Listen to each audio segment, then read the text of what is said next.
So these guys are about to come to the stage and talk about how one idea became a national phenomenon, ended up on NBC's Shark Tank. They get funded, and now there are Tom+Chee restaurants popping all over the place. And so I can't wait, and hopefully you can't either, to hear from Trew and Corey and their story. Give them some love.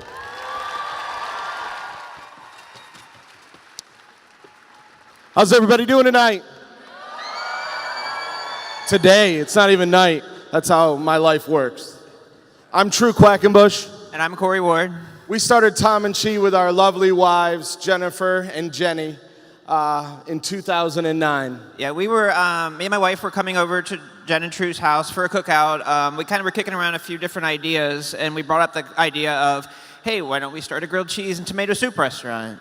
For me, being a longtime culinarian, that was like the perfect idea. Grilled cheese was a heartstring puller. It was the thing that everybody has a connection to. Everybody has just that drive, that, oh my gosh, I want that buttery bread, I want that cheese. And what can we do? What can we build inside of it to make it the best ever?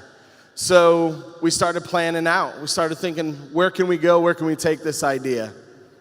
And the goal when we started Tom+Chee was basically we wanted to be the most loved and largest grilled cheese company in the world.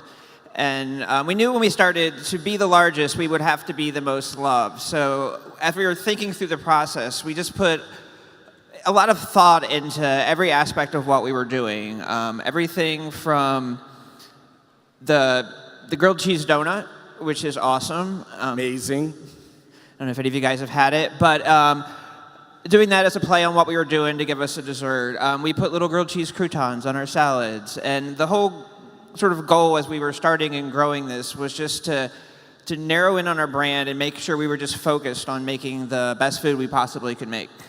Yeah, the other big piece of that was we wanted to make sure that everybody had a great time at Tom+Chee. We wanted to make sure that you had fun when you came in, that you played with your food, that the atmosphere was amazing. So we had to make sure that everything played together, from the fun of grilled cheese to the time you spent in the store. And we had to know what awesome looked like. So we took out everything we could possibly do. We looked at pesto, we looked at turkey, we looked at all these things and stuff inside.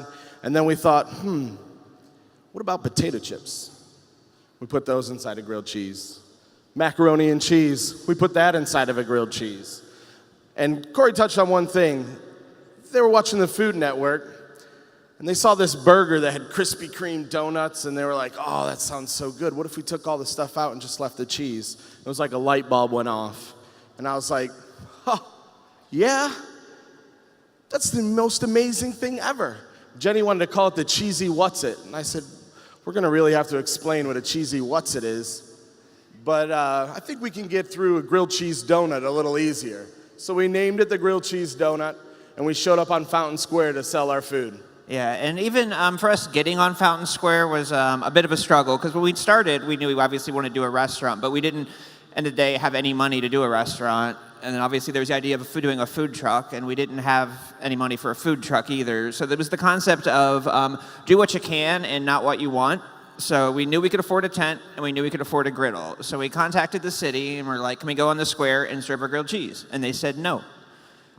And then I sent them a few more emails, and I was just like, this is ridiculous. Why can't we sell grilled cheese? And they just kept saying no, and no, and no. And we hounded them enough where they eventually set up a meeting that was essentially set up to blow us off. So we showed up at the meeting. We had a little picnic basket with our grilled cheese and our tomato soup in it.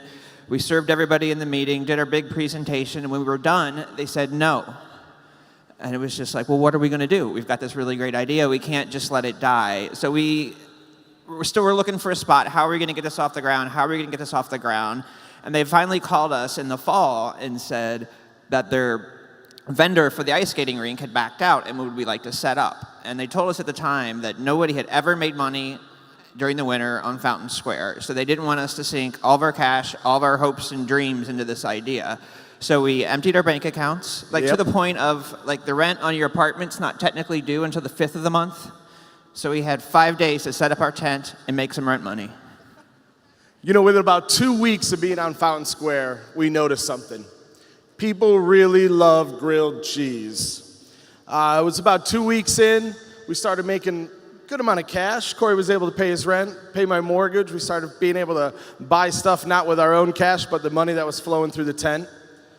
And the aha moment for me was this lady came driving up, and she pulls up onto the curb of Fountain Square, parking illegally, jumps out of our car, running across, leaving it running, gets up to the booth and says, I need to have one of these amazing grilled cheese to take back to my mom.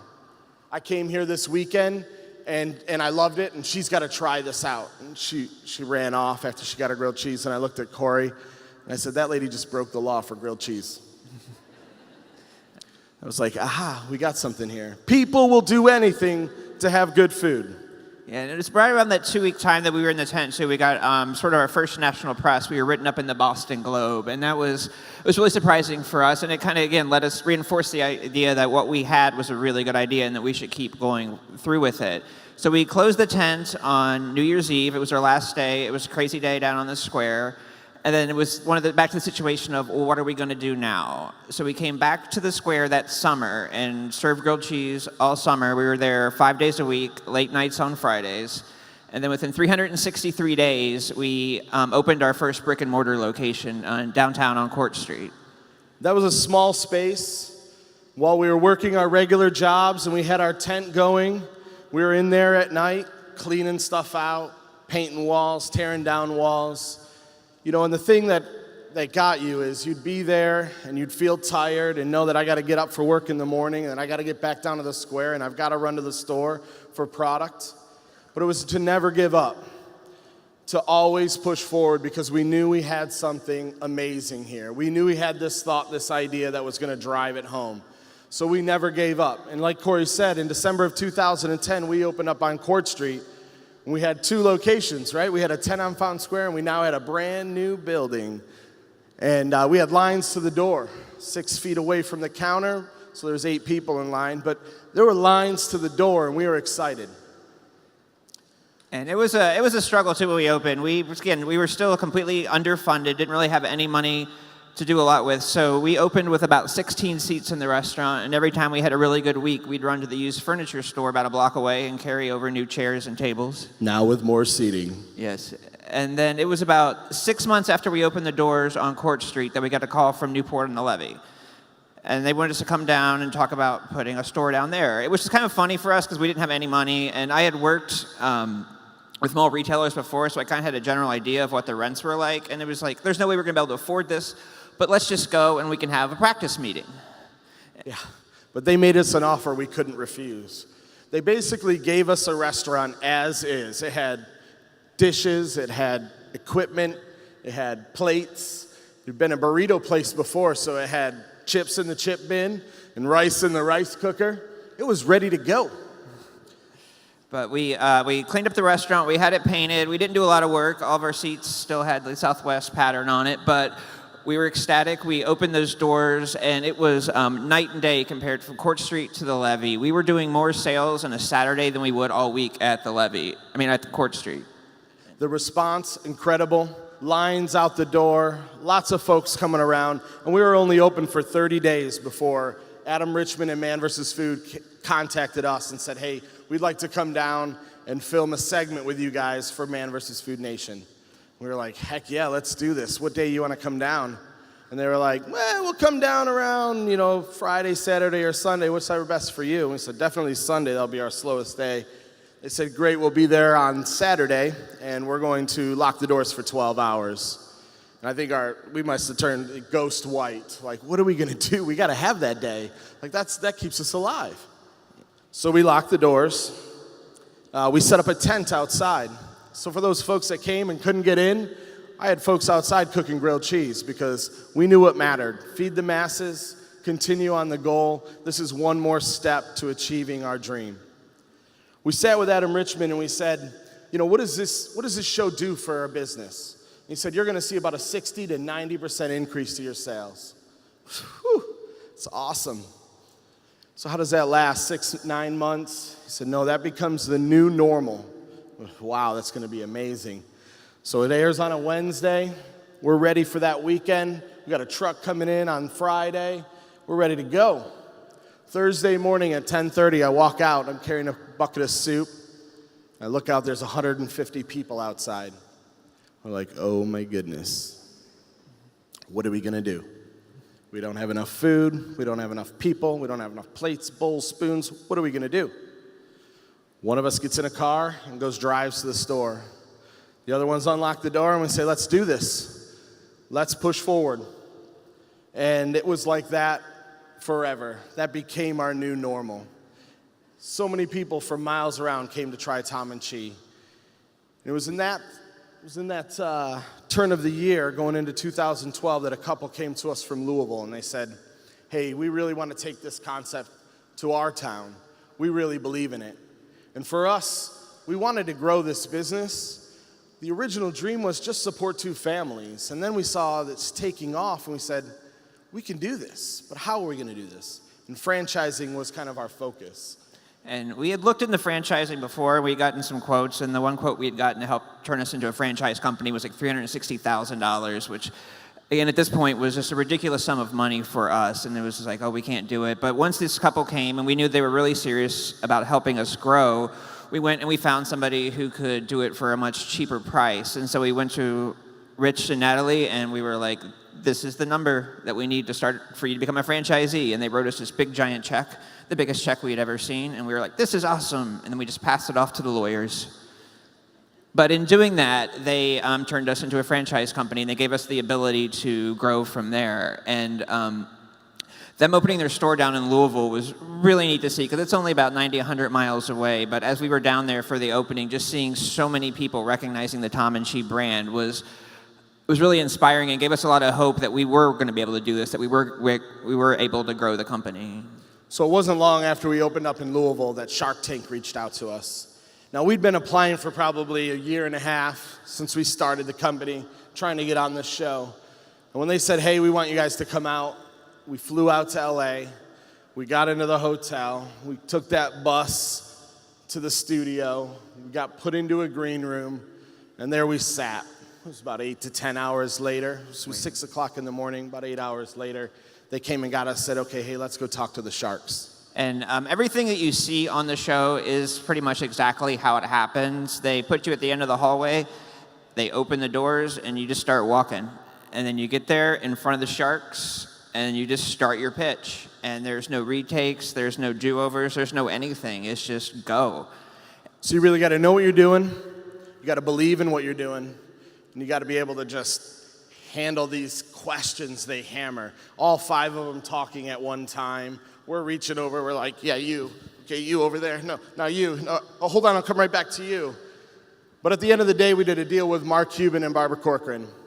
And we were ecstatic. We went home. Within about 2 weeks, they had people in Cincinnati checking out our business. We came to an impasse. We wanted to grow as a franchise. And Mark Cuban, he didn't see the same vision. He wanted us to grow kind of like Chipotle, all corporate stores. And that's not what we had done. They wanted us to close our current franchises that were open. That's not what we were about. So we walked away from our Shark Tank deal. That's a very, very scary phone call that you have to make one day when you just call up Mark Cuban and you're just like, thanks, but no thanks. We don't want your money. But we still worked out a deal with Barbara, and we've been moving forward with her, and it's been a lot of fun. She was actually just in town last week for our franchisee convention. She's been a really big supporter. She's taken us on some fun trips. Yeah, we got to go to Cabo this year, which was kind of nice. Never a bad place to go and hang out.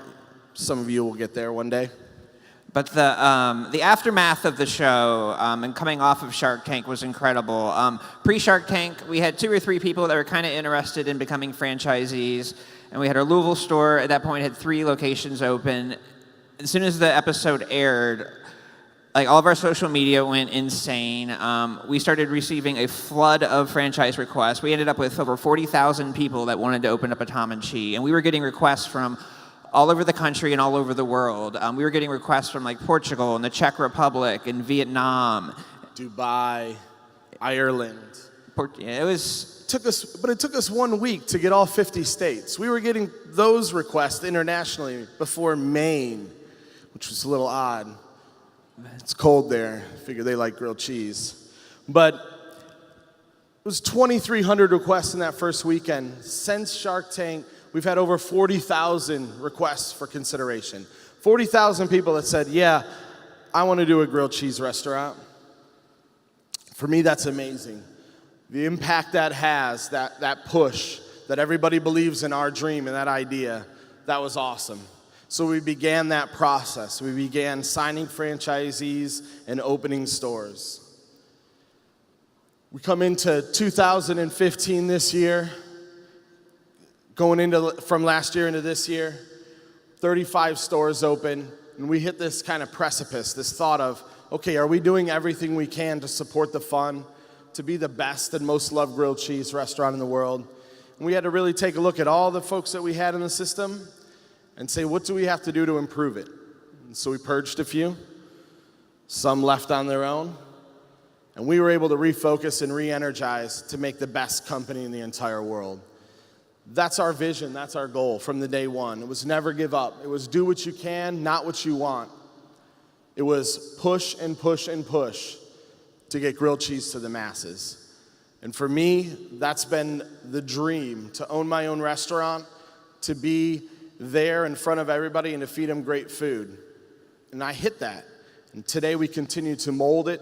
We continue to hire great folks, young folks like yourselves that have vision. I believe this is the future right here. This is change. You guys will drive. So have at it. Get into what you want to do. Remember, do what you can and not what you want, and never give up. Always push forward, because that's what we did. Yeah, and it's been a pretty crazy ride, because when we started, again, there was 4 of us in a tiny little 10 by 10 tent. Now we have 31 locations in 15 states, and we're employing over 500 people. And it's crazy to think about from the very first grilled cheese that we made on this tiny little plug-in griddle. But it's been a lot of fun for us, and it's been a really crazy ride. Yeah.